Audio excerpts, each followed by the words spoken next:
और भोपाल के चर्चित ट्विशा शर्मा मौत मामले में अब एक नया मोड़ सामने आ गया। ट्विशा के पिता ने मध्य प्रदेश राज्य विधिक सेवा प्राधिकरण में शिकायत दर्ज कर उन वकीलों की भूमिका पर सवाल उठाए जिन्हें गरीब जरूरतमंद लोगों को निःशुल्क कानूनी सहायता उपलब्ध कराने के लिए नियुक्त किया गया था।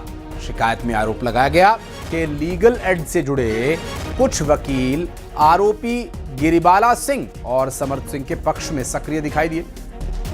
शिकायतकर्ता का यह कहना है कि इन वकीलों की नियुक्ति उस दौरान हुई थी जब गिरिबाला सिंह भोपाल में जिला एवं सत्र न्यायाधीश के पद पर थीं।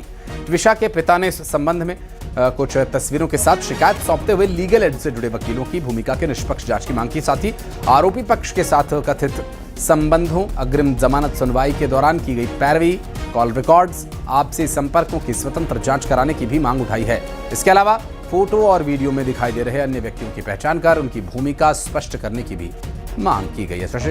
शिवकांत हमारे सहयोगी इस वक्त हमारे साथ जुड़ के बात करेंगे उनसे। शिवकांत, चूंकि अब तक इस पूरे घटनाक्रम में जिस तरह से कोर्ट में मामला पहले भोपाल, फिर जबलपुर और फिर उसके बाद दिल्ली तक पहुंचा, ये जो अब शिकायत दी गई है नवनिधि शर्मा की तरफ से, क्या असर पड़ सकता है आरोपियों पर इसका, और क्या कुछ आगे इसके संबंध में और डिटेल्स हैं अपने पास?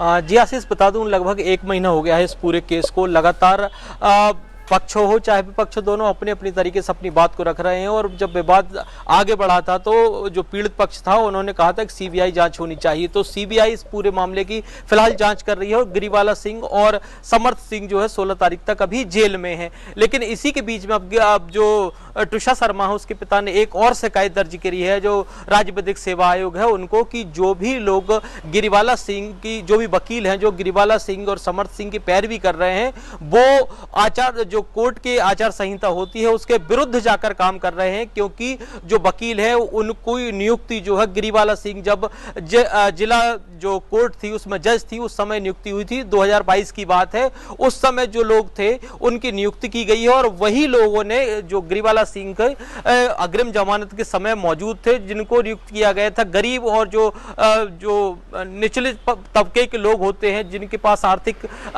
सहायता नहीं मिलती है उनको निःशुल्क सहायता उपलब्ध कराई जाती है सरकार की ओर से, कोर्ट की ओर से।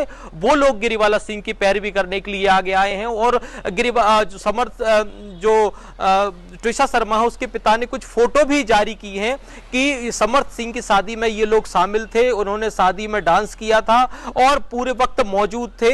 और जब 13 तारीख की घटना हुई थी, जब ट्विशा की मौत हुई थी, उसके बाद गिरिबाला सिंह की इन वकीलों से लगातार फोन पे बात हुई थी, जबकि लीगली तौर पे वो बात करने के लिए अधिकृत भी नहीं थे और वो जो कानूनन आचार संहिता होती है उसके विरुद्ध आते हैं। और एक और पॉइंट रखा है जो ट्विशा के पिता हैं उन्होंने, कि जो ब्यूटी पार्लर संचालिका थी उस दौरान भी एक महिला और बीच में जो बैठी हुई थी वो भी कहीं ना कहीं इन्हीं लोगों से संबंधित है, तो उसकी भी जांच होनी चाहिए, उसकी भूमिका की भी जांच होनी चाहिए। समस्त वीडियो और कॉल रिकॉर्ड की जांच होनी चाहिए, अलग से कोर्ट इसकी जांच करे, तब जाके हम ये मान सकते हैं कि जो जांच हो रही है कोर्ट की तरफ से वो निष्पक्ष हो रही है। लेकिन फिलहाल जो है मामला पूरा सीबीआई के पास है, तो सीबीआई अपने स्तर पर जांच कर रही है। अगर सीबीआई को लगता है कि इन मामलों की भी जांच की जानी चाहिए तो सीबीआई उसकी भी जांच करेगी। लेकिन फिलहाल ट्विशा के जो पिता है वो कोई भी हम लौटेंगे आपके पास। बहुत बहुत शुक्रिया।